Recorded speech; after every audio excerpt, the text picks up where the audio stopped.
Sunday Night Football, the Redskins took out the Raiders at FedEx Field 27-10. Kirk Cousins passed for 365 yards and 3 touchdowns. He went 25 of 30. Running back Chris Thompson caught 6 passes for 150 yards and a touchdown. The Raiders offense could not get going. Only 128 total yards. Not a good outing for Derek Carr. 118 yards through the air, 1 touchdown, 2 picks for Derek Carr. I believe it was the second play of the game where Carr threw an interception that really got the Raiders off balance, and it never seemed like they could really get back on track. Yeah, they just didn't look themselves from the onset. I agree with you. From that early turnover, it unnerved that whole Raiders team. They couldn't get the run going.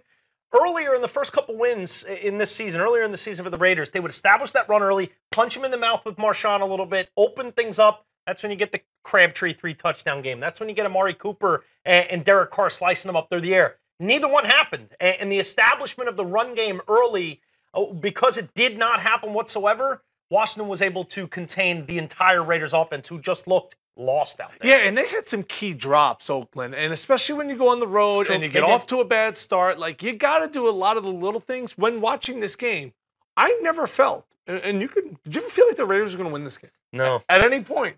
No. And it was only 14-0 at halftime, but it felt like it was 35-0. They just seemed like there was zero rhythm, and maybe they showed their youth a little bit for a team that's on the incline. They just came out, they were flat, and they can't use the time. You know, whenever a West Coast team goes east, like, oh, the time difference, it's a night game. So that wasn't it. They just probably played their worst game in a long, long time. Yeah, without a doubt. They were favorites on the road here, and they looked like they were never in this game. This is going to be a big week of practice, kind of watch film and get something going offensively for Jack Del Rio, Derek Carr, and this Raiders team. Raiders suffer their first loss of the season. They fall to 2-1. The Redskins at 2-1, and they are right in the mix in what seems to be a wide open NFC East. That is for sure.